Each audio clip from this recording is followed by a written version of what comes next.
본 방송에서 제공하는 투자 정보는 투자 판단에 대한 조언입니다. 방송에서 제공하는 주식의 가치, 가격 상승 및 가격 하락에 대해서는 방송사에서 보장하지 않습니다.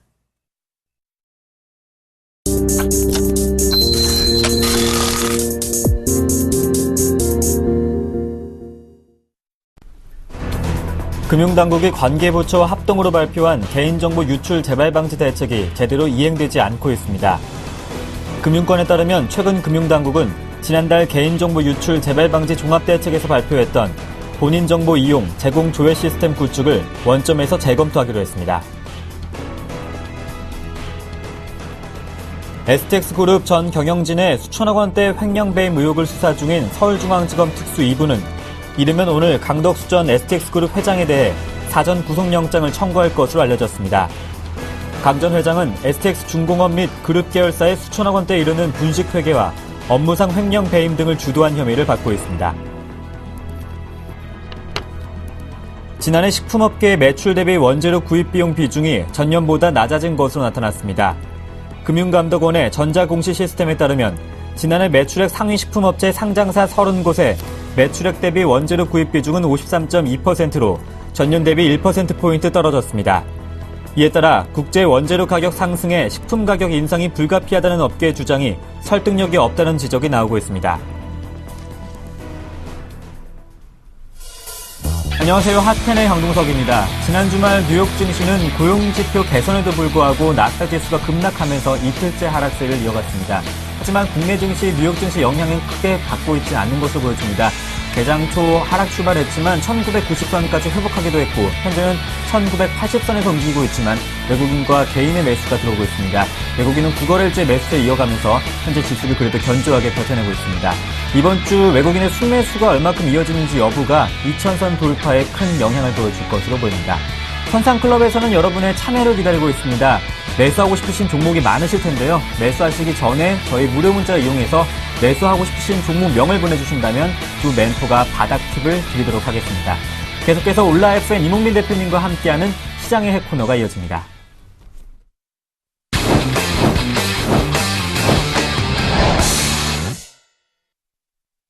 네, 올라FN 이몽민 대표님과 함께 시장의 핵을 분석해 보겠습니다. 올라FN 이몽민 대표님 자리하셨습니다. 안녕하십니까? 안녕하세요. 네, 시장은 그래도 견조하게 버텨내고 있습니다. 한 1980선에서 코스피가 움직이고 있고 코스닥도 마찬가지로 좀 하락세를 면치는 못하고 있는데요. 먼저 시장의 키워드부터 한번 받아볼까요? 아파트 근처에 가면 놀이터들이 많지 않습니까? 예. 시소인데 마치 종합지수는 시소 게임을 하고 있는 듯한 것 같습니다. 올라왔다 내려왔다 지금 하고 있는데 이제 그 자리에서 계속 지수 등락을 반복하고 있고 2000선을 앞에 두고 있는데 제가 봐서는 현재 주도 업종도 없고 추세도 만들지도 못하고 또 뉴욕 다우지수 하락한 것은 좀 의미가 있어 보입니다. 왜냐하면 PR이 18점 몇백 올랐으니까 미국이 아주 이기적인 발권력을 하면서 자기들만 올려놓고서 또 높다고 내려오고 있는 상황인데 제가 봤을 때는 시소 게임의 연장선상이다. 저는 그렇게 2000을 뚫어본 데를 제대로 뚫겠느냐. 저는 그런 생각을 해봅니다. 네, 좀 2000선에는 비교적 좀 냉소적인 입장을 말씀해 주셨는데 내일 굵직한 일정이 있습니다. 삼성전자 영업이익이 발표됩니다. 시장에서는 8조 원 중반대 흐름을 예상하더라고요. 저는 8조 중반이면 좀 컨셉도 높은 것 같아요. 차라리 7.9조 내지 8조 초반이면 좋겠는데 네. 삼성전자가 그렇게 컨센서스를 낮춰 놓으라고 네. 애널리스트한테 그렇게 IR을 한 것 같은데 네. 애널리스트는 높게 컨센서스 나온 거 아니냐 생각을 가지고 있습니다. 저는 8조 초반대, 8조 3천억 정도가 되지 않겠냐 생각을 가지고 있고요. 근데 이제 중요한 것은 삼성전자가 홀수분기 때는 짝수분기가 있는데 짝수분기보다 홀수분기에는 그렇게 어닝 쇼크가 없었고 또 두 분기 연속해서 어닝 쇼크를 발표하겠느냐 는 아닐 것 같다는 생각이 들고 저는 컨센서스보다 조금 하지 않을까 그런 생각을 합니다. 네. 내일 실적이 한 8조 원 초반대에서 중반대 흐름 시장 예상과 비슷하게 나온다면 현재 125만 원에서 138만 원까지 급격하게 상승했던 삼성전자의 주가 흐름 향방 어떻게 예상할 수 있을까요? 저는 삼성전자 주가가 한 2주 사이에 급등을 했는데요. 네. 저는 급등한 이유를 갖다가 삼성전자 실적이 잘 나올 것 같아서 저는 그건 아니라고 보거든요. 실적과는 상관없이요. 저는 그건 다 이미 알려진 사실이고 네. 삼성전자 기대치를 낮춰서 이제 근데 저는 실적이 잘 나와도 악재, 못 나와도 악재. 저는 그렇게 생각을 하거든요. 뭐 그래본들 애널리스트들이 아마 리포트 나오면 아마 이런 단어들이 나올 겁니다. 아마 뭐 선방했다, 뭐 견주했다, 혹은 삼성전자의 저력과 핵심 영향을 확인했다. 주가상으로는 저평가니까 조정 시 매수하라. 상습적인 단어들인데 저는 봐서는 뭐 저도 그렇게 했었지만은 네. 저는 그렇게 별로 그렇게 의미를 둘 것 같지 않을 것 같고요. 저는 아까 조금 전에 말씀드린 대로 삼성전자가 주가가 급등한 것은 첫 번째 제가 가장 주의한 일은 전 세계 2천억 달러 넘는 20대 기업 중에서 삼성전자가 제일 저평가되어 있던 요인이 컸다라고 보여지고요. 네. 그다음에 삼성전자 BPS가 올해 연말 기준으로 115만 원이거든요. 그러면 ROE가 삼성전자가 15%를 이상을 상회하고 그런 업체가 PBR 1.1배다. 그러면 너무 싼 거 아닙니까? 그 부분이 저는 정했다 보고요. 일상 실적은 뭐 저점을 확인할 수 있을 것이다. 좀 저렇게 소소하게 좀 그렇게 벗지 않냐라고 생각을 가지고 있고요. 저는 잘 나와도 그렇고 못 나와도 그렇고 주가 조정은 필수다. 근데 그럼 얼마만큼 하락하겠느냐? 사실은 그렇게 하락폭은 크지는 않을 거다. 135만 원이냐면 중기적 관점에서 제가 보는 중기적 관점 6개월인데 관점에서는 매수해도 뭐 좋다. 그런 의견을 피력하고 싶습니다. 네, 135만 원 이하에서는 매수 관점이 유효하다 이렇게 말씀해 주셨습니다. LG 관련주도 한번 살펴볼게요. LG 관련주 최근 흐름이 괜찮습니다. 특히 LG 디스플레이 2분기 뭐 추천하는 기관도 많고요. 또 리포트도 많이 나오고 있는데 어떻게 좀 대응 전략을 세워볼까요? LG 이노텍, LG 전자, LG 디스플레이. 예. 뭐 한마디로 지구에도 볕들날이 있다고. 네. 주가가 요새 좋습니다. 근데 이제 반면에 SK 하이닉스 보시면은 그 1사분기 동안에 그렇게 꿈을 주었거늘 주가는 현재도 지지부진하거든요. 네. 저는 뭐 35,000에서 4만 원 사이에 박스권 전략을 제시했는데 저는 LG 디스플레이나 혹은 LG 그룹의 주가하고 SK 하이닉스를 보면서 중요한 우리가 시사점을 얻을 수 있는 거 아니냐라고 생각을 합니다. 왜냐하면은 주가라는 게 결국 꿈을 가지고 있어야 되고 선행성인데 SK 하이닉스는 너무 많은 꿈을 줬던 것 같아요. 저는 애널리스트 리포트들이 이제 긍정적 의견, 바이 리포트를 내면은 네. 항상 그 좋은 쪽만 자꾸 부각을 시키거든요.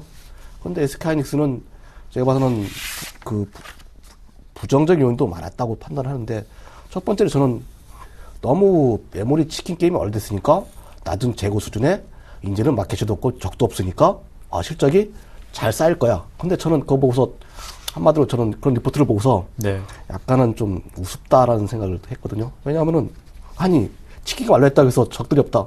적이라는 것은 기업이라는 기업하다 보면 내부의 적도 외부의 적도 있고 여러 가지 산재 있는데 예. 너무 그렇게 경도됐다는 생각이 들고요.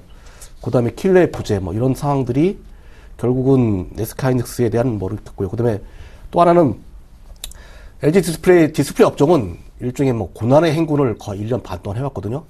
해보다가 더 낮아진 기대치. 그러면은 주가라는 것은 그 어떤 뻔한 스토리 혹은 누구나 인지되고 있는 사실을 가지고서는 그때는 다른 쪽을 볼 수밖에 없고 주가는 반대로 움직이는 것을 이번에 SK 하이닉스와 LG 디스플레이가 적나라하게 보여준 거 아니나. 그래서 저는 중요한 교훈이라고 생각을 가지고 있습니다. 네, 이렇게 또 디스플레이주와 또 반도체 주까지 한번 살펴봤는데요.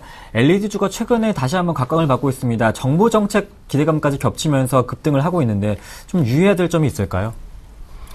LED 업종 보시면 서울반도체하고 LG 이노텍 대형주고요. 그다음에 뭐 사파이어 테크놀로지나 루멘스라든지 네. 종목들의 흐름은 뭐 그다음에 한솔 테크닉스 이런 종목들이 그 LED 관련 업종 종목으로 좋은데 저는 좀 너무 과잉 기대를 받고 있지 않느냐라고 생각을 가지고 있습니다. 왜냐하면은 물론 이제 긍정적인 이유를 봤을 때는 산업 자체가 만개기로 가고 있고 그다음에 뭐 주가상 고 PER 고 PER에 사서 저 PER에 팔으라 IT 주식은 뭐 저는 긍정적으로 판단하는데 네. 문제는 서울반도체 LG 이노텍의 밸류에이션 테이블을 보면은 PBR이 너무 높습니다. 4배고 ROE가 이런 LED 업종 자체가 만개기 거의 성장기로 S자형 성장구를 본다면은 이들 업체의 영업이익률 혹은 ROE는 적어도 제가 봐서는 20% 넘어야 되거든요. 그러면 이쪽 부정적인 이유는 ROE가 20% 미만이고 실적 개선 속도가 너무 이게 완만하다. 저는 그 부분이 좀 염려가 되고 있습니다. 그래서 네.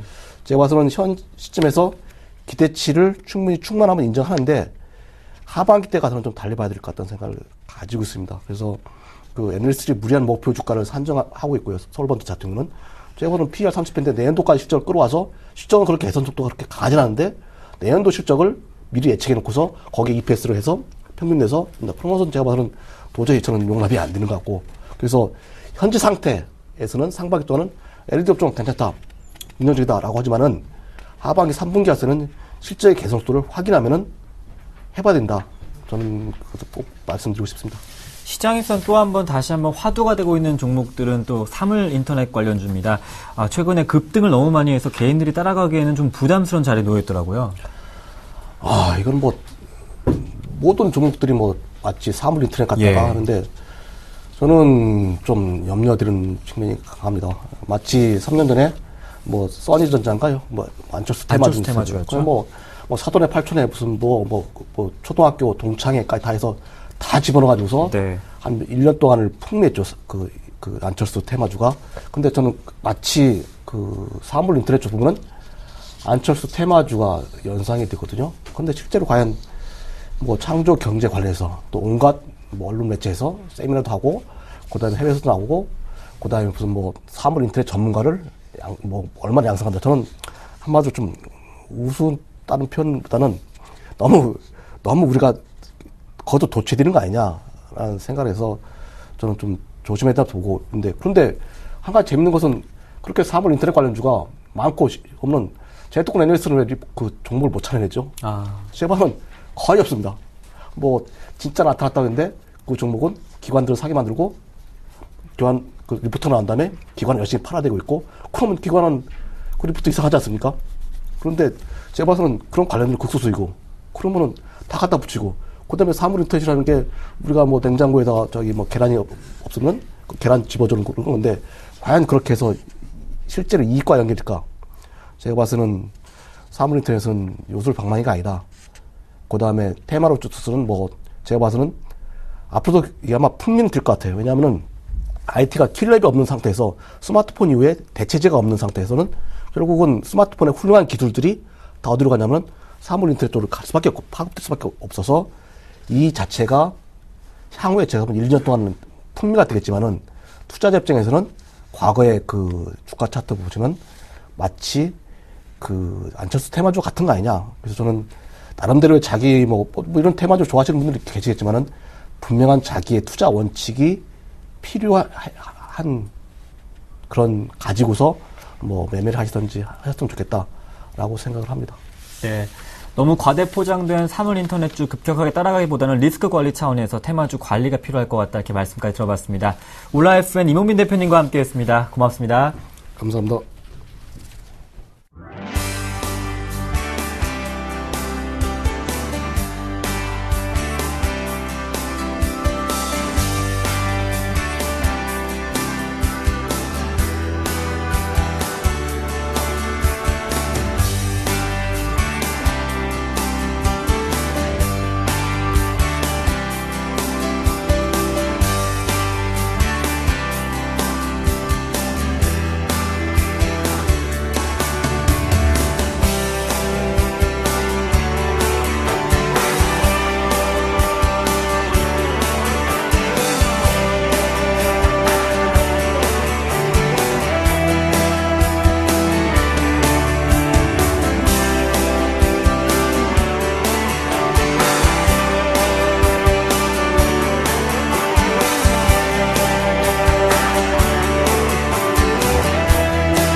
안녕하십니까, 남은호 멘토입니다. 주말 잘 보내셨습니까? 토요일날 오후던가요, 비가 조금씩 간간히 내려가지고요, 벚꽃 좀 더 보고 싶었었는데 그죠? 많이 떨어졌습니다.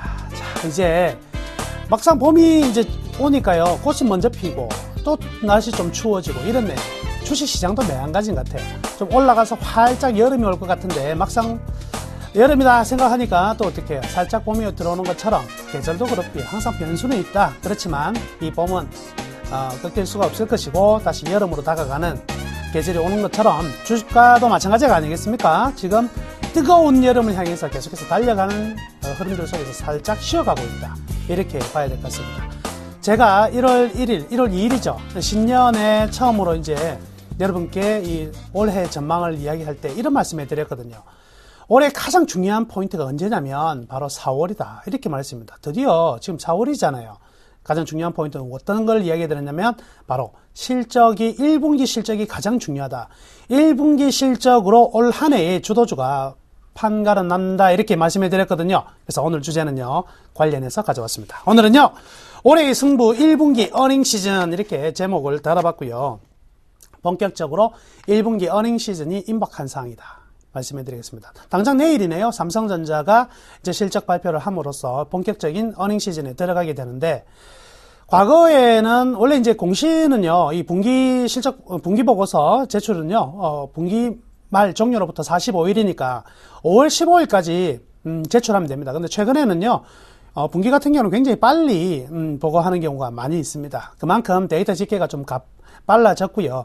기업들이 뭐 질질 끌 이유가 없다. 이렇게 볼 수가 있겠네요. 그렇기 때문에 4월 중순에서 이제 4월 중순부터가 피크다. 이렇게 보시면 될 것 같고요. 늘 말씀해 드렸지만 실적이 좋은 종목들 위주로요. 먼저 실적 발표가 시작된다는 거 이것도 하나 알아두시면 되겠네요. 자, 1분기 실적 기대감이 어떤 상황이냐면 굉장히 낮아진 상황이기 때문에 이번 실적 쇼크는 별로 나타나지 않을 것 같아요. 많이 안 좋은 실적이 나오더라도 이미 그거 예상했다고 생각을 해서 주가가 많이 떨어져 있는 상황이라는 거 요거까지가 오늘의 첫 번째 관전 포인트가 될 것 같고요. 조금 이제 심도 있게 관찰을 해야 될 부분이 이제 한 세 가지로 요약할 수가 있겠네요. 첫 번째는요. 이익 추정치가 연말에서 이익 추정치, 즉 올해 1분기 실적이 이 정도 될 것이다. 그런데 하루하루 지나가면서 1월 초에는 이 정도로 안 좋아질 것 같아. 1월 중순에는 이 정도로 이렇게 해서요. 최대 한 20%까지 이익 추정치가 영업이익 추정치가 떨어진 업종들이 존재합니다. 그래서 이익 추정치가 굉장히 많이 떨어진다는 것은 작년에 봤을 때, 작년 연말에 봤을 때보다 갈수록 시간이 지나가면 지나갈수록 더욱더 좀 안 좋은 환경으로 갈 수밖에 없다. 이렇게 예측하는 추정치가 나온다는 것인데 대표적인 업종들이 어떤 업종이었냐면 조선업종, 건설업종, 에너지, 화학 그리고 통신 등의 업종들이요. 대표적으로 이익 추정치가 가장 많이 떨어졌어요. 이익 추정치가 떨어진다는 것은 결국 주가도 많이 떨어질 수밖에 없는 환경이 될 수밖에 없었을 것이고요. 그래서 대부분의 우리나라 업종들이 전부 다 이익 추정치가 하향이 되었는데 이들 방금 언급한 업종들은요, 이익 추정치가 많이 떨어졌다. 이렇게 보시면 되겠네요. 반면에 이익 추정치가 좀 올라간 기업들도, 업종도 있습니다. 대표적으로는 이제 유틸리티라든지 반도체, 내구 소비재, 그리고 의료업종 같은 경우에는 이익 추정치가 작년 연말 대비 지금 조금 더 올라가 있는 부분이다. 이렇게 보시면 되겠네요. 자, 그렇지만 1분기 실적은요, 재밌는 게 있어요. 바로 이제 기저효과라는 거를 우리는 생각을 해야 됩니다. 기저효과라는 것은 뭐냐면, 작년 4분기에요, 일회성 손실 비용들을 많이 반영한 기업들 있죠. 일회성 손실 비용이 많이 반영되고 나면 그래서 영업 손실이 발생한 기업들이 1분기에는 일회성 손실이 사라져 버리잖아요. 그럼 저절로 이익이 많이 난 것처럼 이렇게 둔갑이 된단 말이죠. 이러한 효과를 우리는 이제 기저 효과라고 이제 볼 수가 있겠는데요. 그러면 실질적으로 작년 연말에 마이너스에서 지금 플러스 났다고 해서 무조건 실적이 좋아진 것이 아니라 이 일회성 비용들을 차감한 이 기저 효과를 다시 한번 반영을 해야 되겠네요. 그러면 전분기 대비 실적보다는 좀 더 효용성 있는 가치가 뭘까요? 바로 전년 동기 대비. 그러니까 이번 1분기 실적 발표는 어디에 관점을 두셔야 되냐면 4분기 대비 1분기 실적이 얼마만큼 좋느냐. 이것도 분명히 중요한 업종들이 몇 가지가 있어요. 지금 이익 추정치가 급격히 하향된 업종들은 이런 부분이 중요하지만 나머지 대부분의 기업들은요. 전년 동기 대비, 즉 2013년 1분기 대비 지금 실적이 어느 정도 좋아졌느냐. 이 부분이 굉장히 중요할 것이다. 이렇게 봐야 되겠습니다. 자, 그러면 향후 이제 전망은 어떻게 봐야 되냐? 일단 시장이요. 극도로 기대감들이 떨어져 있는 상황이죠. 떨어져 있는 상황이니까 쇼크 기업이 나올 가능성이 별로 없어요. 실적이 안 좋게 냈다 하더라도 이미 그거 예측하고 주가가 다 떨어져 있는 상황이니까 추가적으로 떨어질 가능성은 별로 없다. 쇼크 기업 별로 발생 안 한다. 이렇게 봐야 될 것 같고요. 이런 상황이라면 예상치에, 실적 예상치에 부합만 하더라도 그 언저리만 나오더라도 오히려 주가는요, 불확실성이 제거됨으로 인해서 주가는 올라갈 수 있는 환경이 되겠네요. 그러니까 최악은 없고 중간 지점에서 실적만 나와도 주가는 올라갈 수 있는 이런 좋은 환경이다. 이렇게 봐야 될 것 같고요. 자, 가장 중요한 포인트는 지금 뭐냐면 외국인들은 계속적으로 매수를 하고 있지만 기관들, 특히 투신권들이 매도를 많이 하고 있잖아요. 이 투신권의 매도는 저는 누구의 매도라 그랬습니까? 개인의 매도예요. 투신이나 개인이나 다른 집단이 아니다. 개인들이 돈 맡겨준 데가 투신이고, 따라서 2000포인트 환매 나오는 거는요, 개인이 매도하는 거와 투신의 환매는 같이 나오는 거죠. 항상 말씀해드렸지만 개인들은 정말 바닥에서 주식을 잘 사요. 대신에 팔 때 보면 아주 땡바닥에서 소위 팔거든요. 지금도 2000포인트 들어왔다고 개인들이 파는 것이나 투신이 파는 것이나 똑같습니다. 이런 부분이 굉장히 아쉬운 부분인데, 우리 서울경제TV를 보시는 분들은요, 이제 그런 개인 투자자가 돼서는 안 되겠죠. 한 단계 우리가 업그레이드가 된 상태니까, 이제는 좀 큰 그림도 그려나갈 수 있는 분명히 여러분들의 능력이 생겼을 것이다. 여러분들이 부족하다면 우리가 그 부분들을 반드시 채워드릴 테니까요. 계속 잘 따라오시기를 바라겠습니다. 자, 그리고, 이 시점을 기점으로 기관들이에요. 이제 포트폴리오가 재정비될 겁니다. 올 한 해에 승부를 어디에 걸 것인가에 대한 포트폴리오는요, 바로 1분기 실적 발표를 시점으로 이루어진다. 이 부분에서 회복이 되느냐, 다시 계속 성장이 지속되느냐가 판가름 나면은요, 기관은 앞다투어 매수를 하게 될 겁니다. 그럼 외국인이 그간에 많이 가지고 있었다 했던 종목이 기관이 봤을 때, 이제 요거는 올 한 해에 승부가 된다. 그러면 급속도로 들어오니까 주가가 어떻게 될까요? 펑 하고 뛰어버립니다. 아시겠습니까? 그렇기 때문에 1분기 실적 발표 각 종목별로 굉장히 중요하다. 올 한 해 여러분들의 계좌 농사는 여기서부터 시작된다. 이렇게 다시 한번 말씀해 드리겠습니다. 자, 그러면 우리 어떻게 이제 이 어닝 시즌을 대처를 할 것인가? 대응 전략부터 말씀해 드리자면은, 실적 시즌이 들어오면 제일 두려움에 떨고 있는 업종들이 있어요. 나 떨고 있니? 이거 있잖아요. 떨고 있니라는 업종들이 있는데 어디에 있냐면 바로 코스닥이나 테마주들의 부분들입니다. 즉 바이오나 모바일 관련해서 굉장히 많이 올라갔죠. 코스닥 기업들. 그런데 그 업종들의 대표적인 어떤 상승의 모멘텀이 뭐였냐면 성장성, 기대감이라는 거죠. 근데 실적이라는 것은요, 기대감이 아니라 숫자로 보여달라 이거죠. 너네들 잘 된다 했는데 지난 분기 대비 이번 분기 어느 정도 나아졌느냐, 작년 동기 대비 지금 어느 정도 나아졌는지 보여달라. 보니까 아무것도 없어. 이럴 경우에 문제가 생길 수밖에 없을 것입니다. 저는 그래서 지금 단기적으로 고점을 향해서 계속 올라갔던 이 바이오 군들 중에서, 그리고 모바일 관련된, 그리고 사물인터넷 관련주들 관련해서 전부 다 이제는요, 안에 내재 가치로 평가를 해서 굉장히 조심스럽게 접근을 해야 되고 옥석을 가려야 된다. 첫 번째 포인트로 말씀해 드릴 것이고요. 두 번째는요, 이익 추정치가 하락했잖아요. 그런데 이익 추정치보다 훨씬 더 주가가 많이 떨어진 종목들이 있습니다. 이 정도 안 좋아질 것이라 그랬는데 주가는요, 선반영이 돼서 굉장히 많이 떨어진 업종인데 이들 종목에 대한 반등 굉장히 강하게 나올 수 있는 자리다. 바로 1분기는 이러한 불확실성의 제거와 동시에 과도하게 낙폭이 컸던 이런 종목들의 기술적 자연 반등이 나올 수 있는 자리이기 때문에 이 부분에 대해서 관심을 가져야 될 것 같습니다. 주목을 해야 될 것 같고요. 그럼 이런 것들이 다 어디에 있냐? 대표적으로는요, 자동차 업종 같은 경우는 앞으로 성장성이 계속 이제 나오는 자리이기 때문에 자동차 굉장히 좋을 것 같은데요. 이익 추정치 하향보다 주가가 더 많이 떨어진 최고의 업종은 역시 조선업종이 아니겠나. 그리고 건설, 그리고 은행, 증권 등의 종목들. 대중의 선호주들이기도 하고요. 저가 대형주들이 포진하고 있는 이런 기업들에 대해서 이제 우리 모두가 관심을 가져야 될 것으로 저는 이렇게 말씀해 드리도록 하겠습니다. 자, 오늘 올해의 승부 1분기 어닝 시즌에 대해서 어떤 관찰 포인트, 관전 포인트가 무엇인가에 대해서 좀 짚어봤는데요. 상세히 여러분들도 가지고 있는 종목들 실적 시즌에 대비해서 잘 한번 검토해 보시기를 바라겠습니다. 감사합니다. 오후 2시에 특징주 가지고 여러분께 다시 찾아뵙겠습니다.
경제방송 최초로 바닥잡기 팁을 드리는 선상클럽 시간입니다. 두 분 함께 모셔보겠습니다. 샘플러스 김선윤, 이상로 멘토님과 함께합니다. 안녕하십니까? 반갑습니다. 반갑습니다.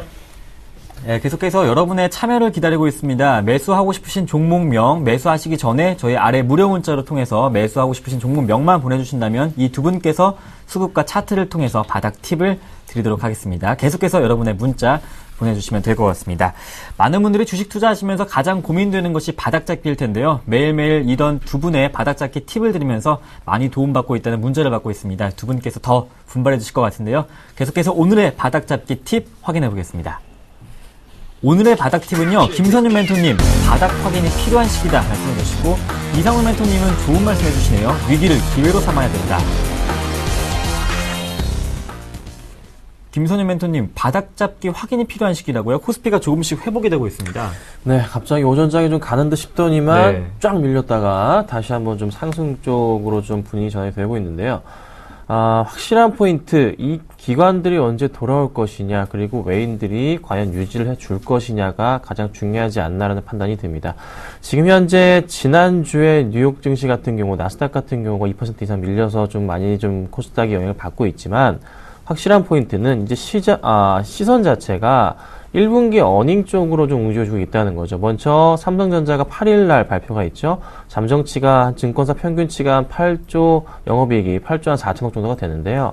어느 정도 이게 만약에 쇼크인지 진짜 조금 다시 한번 서프라이즈인지에 대한 부분 확인이 필요하지만 약간 좀 걱정인 것은 1분기 때 마땅한 매출 자체가 특히 스마트폰 쪽으로 없었다는 거죠. 그래서 그 포인트가 조금 걱정스럽지 않나 말씀을 드려보고, 또 하나 이제 여러 가지 종목들, 오늘장에서 많이 좀 상승을 한 종목들은 1분기 실적이 예상치보다 상회하는 종목들이 많습니다. 그래서 오늘장 장이 빠지더라도 상승하는 종목군 업종들 위주로는 조금 관심 있게 보시는 전략은 필요하되, 조금은 그 기관들과 외인들의 수급적인 측면에서 변화가 있는 종목들 중심으로 해서 보시는 게 낫지 않나 해서 좀 말씀을 좀 드려봤습니다. 네, 이상훈 멘토님은 위기를 기회로 삼아야 된다 말씀해 주셨어요. 네, 맞습니다. 항상 그렇죠. 우리가 다 보고 움직이면 그때는 또 늦죠. 네. 그리고 또 막상 또 움직이기 좀 힘들고. 똑같습니다. 현재 주 포지션은 외국인은 매수, 그리고 기관은 매도입니다. 거기에 외국인이 매수하는 포지션 안에 있을 때, 시장이 안 올랐습니까? 시장은 역시 올랐죠. 그리고 지금도 어느 정도는 다시 한 번 더 보합권까지 올라오는 모습이었고요. 시장이 흔들릴 때마다 우리는 매수로 대응하시면 됩니다. 우리는 금액 자체가 그렇게 큰 금액이 아니지만 외국인 같은 경우에 한번 포지션을 바꿀 때마다 엄청난 금액이 움직이거든요. 그렇게 생각을 한다면 우리의 금액보다는 이 외국인이 이렇게 주 포지션을 잡아놓는 것은 반드시 이유가 있을 수밖에 없다라는 관점으로 조금 더 생각을 하실 필요가 있겠고요. 어차피 2020포인트에서 2050포인트에는 상당한 악성 매물이 아직까지 분포를 하고 있습니다. 그렇게 본다면 거기까지 가기 전에 이런 흔들기가 어느 정도는 이루어져야지만 쉽게 돌파할 수 있는 흐름이 나타날 수 있다. 저는 오늘 이렇게 시장이 빠지는 모습을 보고 이번에는 2020을 뚫으려고 정말 이번에는 제대로 맞춰져 가는구나라는 생각이 들어서 저는 너무 기분이 좋았습니다. 그런 관점에서 봤을 때 지금 시장은 좀 더 위기를 기회로 삼아야 되는 그런 시장의 분위기다. 그렇게 말씀을 드리겠습니다. 김선윤 멘토님은 상승 업종을 확인한 후에 외국인과 기관의 수급을 확인하자 하시고, 이상로 멘토님은 시장이 흔들릴 때 매수 기회로 삼자는 바닥 팁까지 한번 확인해 봤습니다. 계속해서 여러분의 문자가 들어오고 있는데요. 계속 여러분 문자 기다리면서 첫 번째 시청자 의뢰인 만나보겠습니다. 첫 번째 문자는요, 0833번님께서 마크로젠 매수해도 될까요? 문의하셨습니다. 김선윤 멘토님, 이상훈 멘토님 의견 확인해 보겠습니다. 두 분 다 안 된다 하시네요. 두 분 다 영업 표현 해주셨어요. 김선윤 멘토님은 너무 높이 갔다. 이상훈 멘토님은 기다려보자 말씀해 주시네요. 김선윤 멘토님, 마크로젠 계속해서 상승하다 보면은 조금 더 쫓아가고 싶은 마음이 크잖아요. 그렇습니다. 마크로젠이 오늘장에 좀 밀리고 있는데요. 네. 전반적인 지금 시장 분위기이기 때문에 그 영향을 좀 받는다 좀 말씀을 좀 드려보고요. 이를 제가 투 하이라고 좀 적었습니다. 상당히 좀 많이 올랐단 말이에요. 지금 마크로젠의 주봉 상태 좀 살펴보도록 하겠습니다. 자, 주가를 보자면요. 이미 그 흐름, 고점 포인트를 좀 연결해 보자면 이런 모양새가 좀 잡힙니다. 재미있게도 상당히 많이 맞아 떨어지죠. 주봉입니다. 여기 보시면요. 죄송합니다. 지워버렸네요, 제가. 이렇게 보시면요. 이 바닥에서부터의 상승을 주면서 항상 고점 포인트로 기억됐던 자리들이 바로 이런 자리입니다. 큰 그림이죠. 또 오버슈팅한 거죠. 그리고 다시 한번, 또 다시 한번, 이번에도 마찬가지로 흐름입니다. 자, 이번에 상승을 준다면, 상승을 하고 올라간다면, 얼마나 갈 수 있을까요? 그냥 올라가더라도 약간 슈팅 구간이기 때문에 차익 실현 매물 자체가 쏟아져 나올 가능성이 있단 말이죠. 그래서 지금은 오히려 하락 쪽으로의 움직일 가능성이 큽니다. 그래서 저는 좀 주의가 필요하지 않나 말씀을 드려보고요. 수급적인 부분도 잠깐 체크를 해보자면 좋지가 않아요. 기관들이든 다 지금 매도세가 좀 더 강화가 되고 있는 포인트입니다. 그래서요, 개인들이 좀 이 물량을 최근 들어서 받았기 때문에 오히려 하락 쪽 추세 좀 확대해 볼까요? 개인들이 물량 받았다 말씀드렸죠. 하락 쪽 추세로 좀 나올 가능성이 높기 때문에 조금은 좀 더 주의가 필요하지 않나 해서 상승 쪽으로의 분위기보다는 하락 쪽이 좀 더 나와주지 않을까라고 말씀드리겠습니다. 네, 지금은 상승보다는 하락 쪽에 더 무게가 실렸다 이렇게 말씀해 주셨고 이상로 멘토님은 더 기다려야 된다고요. 네, 마크로젠을 목요일인가 그때 상담을 했던 기억이 납니다. 네. 그때는 제가 사라고 말씀을 드렸습니다. 그리고 이 모양이었었는데요. 그리고 그 다음날 우리가 변동폭이 상당히 크게 나타났었죠. 8% 정도의 변동폭이 좀 나타나면서 어느 정도는 지금 윗꼬리가 좀 달리는 모습이었거든요. 그럼 우리가 단기적으로 봤을 때는 어느 정도 세력의 어느 정도 이익 실현 관점이 여기에서 나타났다라고 조금 보셔야 됩니다. 아시겠죠? 그래서 제가 이 전날 목요일까지는 긍정적이었다. 그래서 사도 된다. 한 번쯤 할 수 있다라고 말씀을 드렸지만 지금 이 상태로는 앞에 있던 물량을 아직까지 뚫지 못했다는 거예요. 그랬을 경우에는 이 점 자체가 어디가 맥점이냐를 우리가 좀 더 살펴보셔야 돼요. 그럼 맥점 같은 경우에는 이 하단에 분포가 되어 있습니다. 그러면 다시 한번 물량을 모아가는 과정에서는 당연히 여기 하단에 이 부근 41,000원대까지는 내릴 수밖에 없는 상태고요. 그런 관점에서 봤을 때 오늘 이렇게 내려온다는 것은 5일선 지지는 받고 있지만 이 지지 자체가 상당히 약하게 작용할 수 있다라고 보시는 게 더욱더 좋습니다. 그래서 거래량 자체는 없지만 현재는 한 번에 흔들기가 좀 더 이루어져야지만 큰 시세 분출을 할 수 있는 그런 관점이다. 그래서 오늘은 기다리시자 그렇게 말씀을 드리겠습니다. 네. 0833번님 마크로젠 매수하고 싶으신 종목이었지만 두 분께서는 좀 부정적인 의견을 주셨습니다. 그래도 리스크 관리에서 두 분의 의견 참고하신다면 성공 투자에 더 가까워질 수 있겠죠. 계속해서 두 번째 시청자 의뢰인 만나보겠습니다. 네, 다음 문자는요. 7427번님께서 우리 종금 매수해도 될까요? 문의하셨습니다. 두 분 의견 확인해 보겠습니다. 엇갈립니다. 처음인데요. 김선희 멘토님은 길게 보세요. 말씀해 주시고 이상로 멘토님은 허전한 바닥이다 이렇게 표현해 주셨네요. 우리 종금 길게 본다면 지금 매수 괜찮다는 말씀이신가요? 네, 이 정도 바닥은 저는 왔다고 보고 있고요.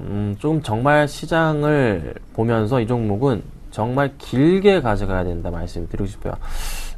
진짜 이 종목이요. 아시겠지만 시가총액 1,600억인데 500원. 그리고 주식수가 몇 주인가요? 3억 3천만 주를 가지고 있습니다. 굉장히 많은 수량이죠. 아무래도 조금 주식수를 줄여야 될 것 같은데요. 바닥권에서 치유가는 분위기를 왜 잡는 게요. 수급적인 부분에서 보자면 제가 기관들의 수급은 안 들어오는데 그래도 여기 보니까요. 기타법인 쪽에서 물량 자체가 심상치 않게 들어와 줍니다. 바닥권에서요. 최근 바닥권에서 좀 물량을 조금 매집하고 있구나라는 생각이 들고 있고요. 요 바닥권부터 해서 한번 튀어 올라간다면 충분하게 그래도 어느 정도 반등 가능성은 일단은 판단이기 때문에 보셔야 되고 또 큰 그림으로 봤을 때 주봉상으로 보자면요. 지금 현재 구간 가격대 자체가 완벽하게 500원대가요. 바닥으로 인식이 됐던 2012년도의 구간대랑 같이 있습니다. 그렇다면 이 종목이 지금 구간에서 아무리 못 가더라도 최소한 수익률 자체는 한 600원 정도까지의 반등은 가지고 오면서 한 20% 정도의 수익률도 가지고 올 수 있는 그런 좀 종목이 아닌가라는 판단이 됩니다. 그래서 저는 조금씩 분할 매수하시면서 가져가시는데 한 600원 정도 목표가 잡고서 대응하자 이렇게 좀 전략 말씀드리고 있습니다. 네, 우리 조금 장기적으로는 괜찮다는 말씀 들어봤고요. 이상로 멘토님은 허전한 바닥이다 표현해 주셨는데 어떤 것들이 없으면 허전하는가요? 네, 신호가 다 나와야 됩니다. 일단은 제가 보는 신호 자체가 있는데요. 제가 정확하게 바닥을 찍는 종목군들의 신호가 어떤 식으로 나오는지를 같이 말씀을 좀 드리면요. IG비전 같이 한번 보겠습니다. IG비전 이런 종목을 보시면 하단 자체에서 1번에 대한 신호, 바닥 1번에 대한 신호가 분명히 나타나는 점이 보이시고요. 이어서 순차적으로 2번 신호, 그리고 3번 신호까지 같은 라인 안에서 이루어지는 모습이 나타납니다. 그러면서 항상 주가 자체는 바닥 자체를 찍고 난 다음에 크게 올라가는 모습을 보였다는 거죠. 그런 관점에서 본다면 지금 우리 종목 같은 경우에는 1번 신호와 2번 신호는 꾸준히 나타나지만 지금 3번 신호가 없다, 그죠? 그것은 매수 수급적인 부분에 대한 주체 자체가 아직까지 발견되지 않았다라고 우리가 좀 더 해석을 하시는 게 좋을 것 같아요. 앞서서 김선윤 멘토가 말씀을 드렸듯이 이 종목군의 주식 수량이 상당히 많습니다. 그럼 매집을 할 때까지 시총이 1600억이라면 매집을 할 때까지의 기간 자체가 최소 3개월 이상은 걸린다는 겁니다. 자, 삼성전자 같은 경우 매집이 들어가려고 하면 1년 이상이 걸리겠죠. 똑같이 우리 종목 같은 경우에는 1000억이 좀 넘기 때문에 한 3개월 정도 매집이 조금 들어간다고 보시고요. 그래서 지금 한 달 안에 이렇게 시세를 크게 뽑아내기에는 조금 무리가 있다. 그래서 다시 한 번 더 시세를 모아가는 과정이 좀 더 이루어지지 않을까. 그래서 횡보장세를 좀 더 전망을 하겠습니다. 그래서 급하게 사실 필요 없습니다. 정확한 단가에서 우리가 같이 매집이 들어가는 게 가장 좋은 선택이 아닌가, 그렇게 말씀을 드리겠습니다.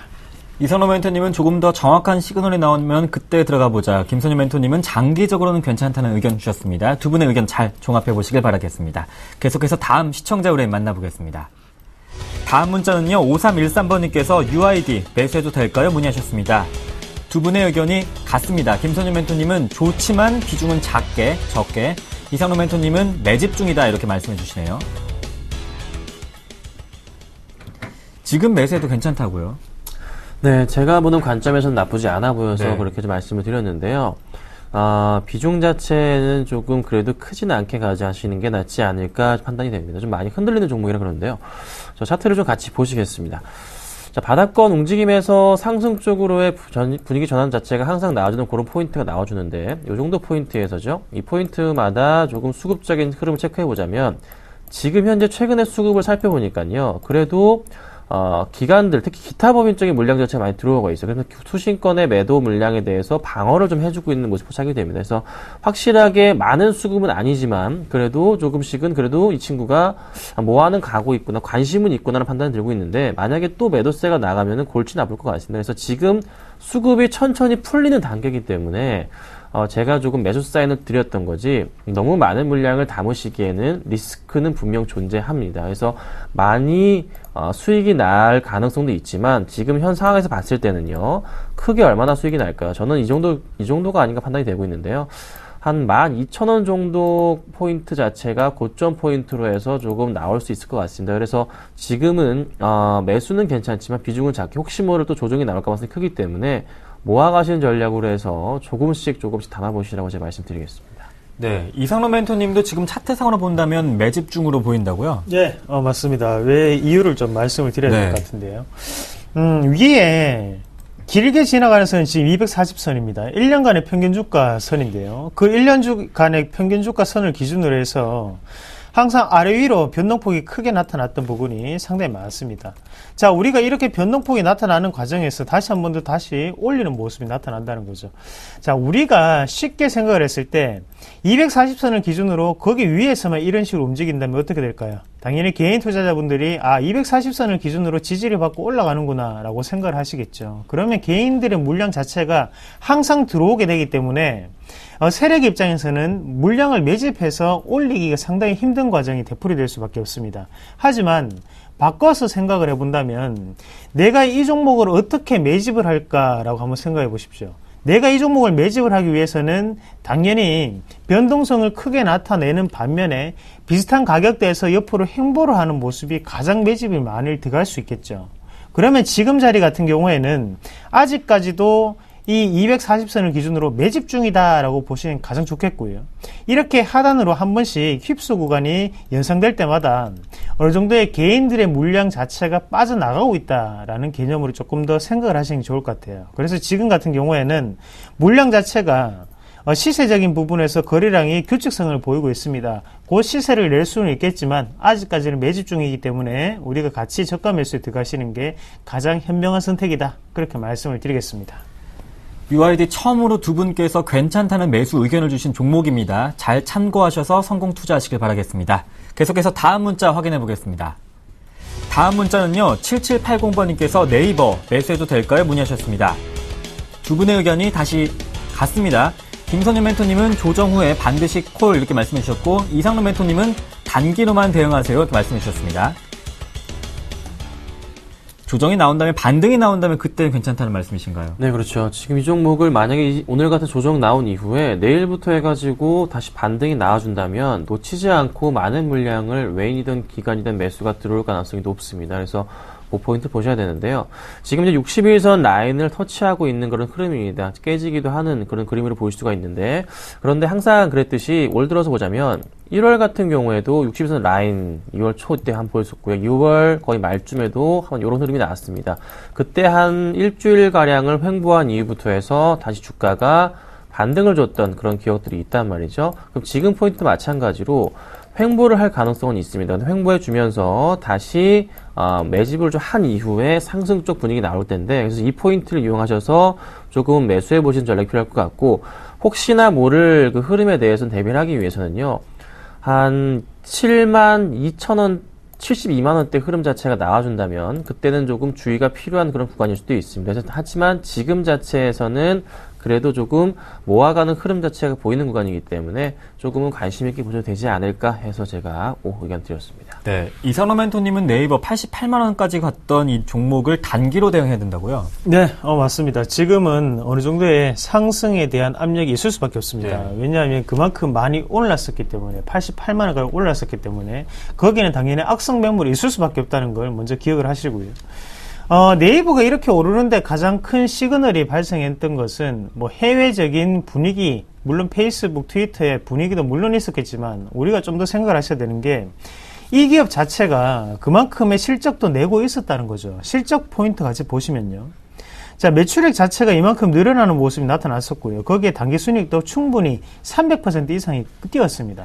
그런 관점에서 주가 자체도 지금 올라갈 수 있었고, 지금부터 차트를 말씀을 좀 드리면요. 현재 같은 경우에는 어느 정도는 단기적인 하단 구간이라고 좀 보시면 좋겠어요. 그래서 상단은 어느 정도, 이 정도로 분포를 하겠고요. 이 정도에 지금은 박수권을 좀 더 횡보성 장세가 나타날 확률이 상당히 높다. 그렇게 조금 말씀을 드리고, 그리고 네이버는 아직까지 추세대 자체는 우상향 추세대 안에 놓여 있습니다. 그만큼 계속적인 이벤트가 많죠. 월드컵 시즌이라든지 아니면 아시안 게임 등과 같이 글로벌 이벤트가 많기 때문에 당연히 광고비 자체는 오를 수밖에 없습니다.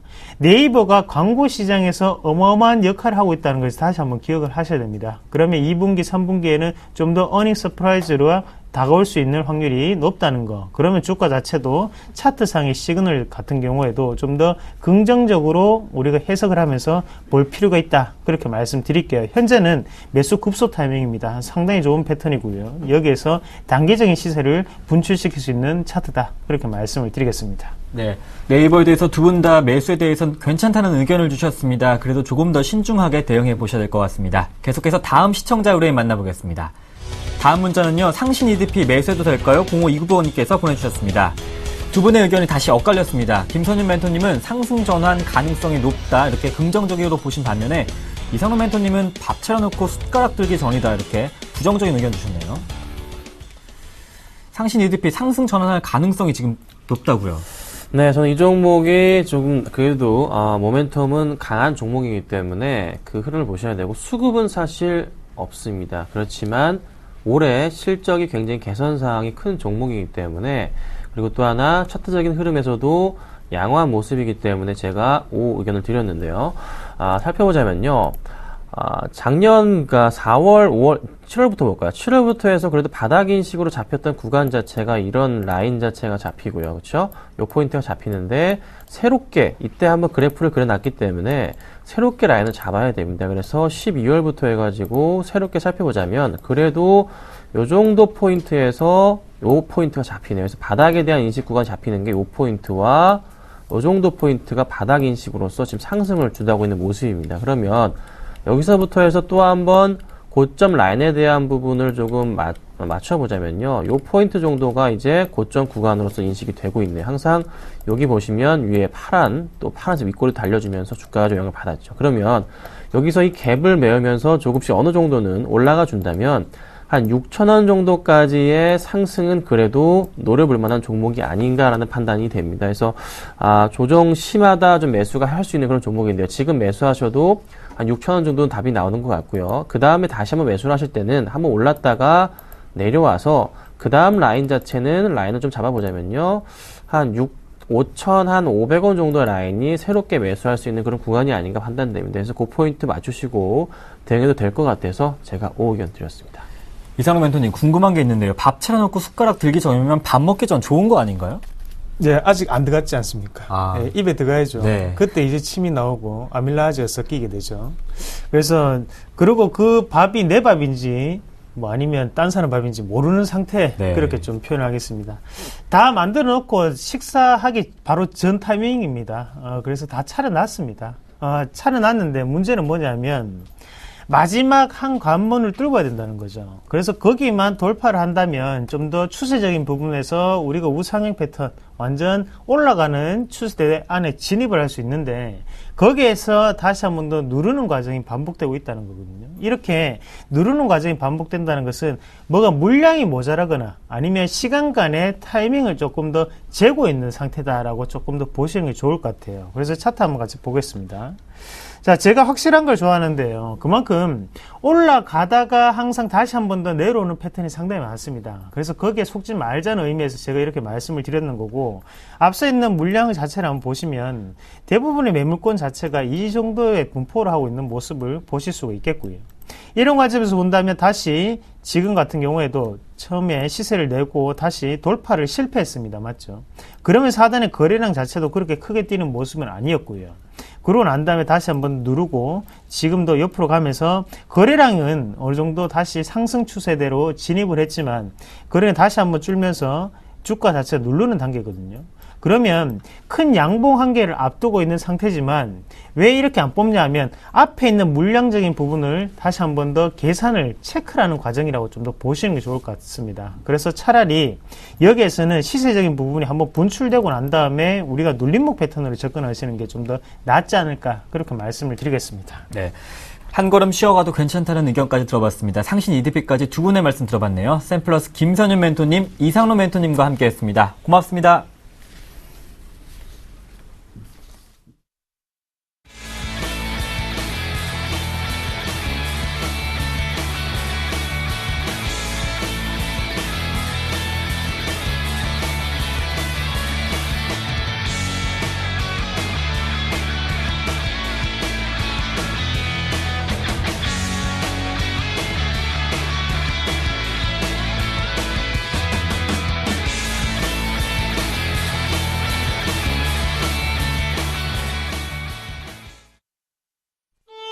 안녕하세요. 서울경제TV 아나운서 정혜림입니다. 서울경제TV 샘플러스 무료 방송 참여 방법 소개해드리겠습니다. 먼저 첫째, 검색창에 샘플러스를 검색해주세요. 둘째, 샘플러스 사이트에 들어오셔서 회원 가입을 해주세요. 셋째, 회원 가입 후 전문가 방송 배너를 클릭해주세요. 넷째, 원하는 멘토분을 클릭하시면 OK, 멘토님의 무료 강의를 시청하실 수 있습니다. 샘플러스 무료 방송 많은 참여 바랍니다. 샘플러스와 함께 성공 투자하세요.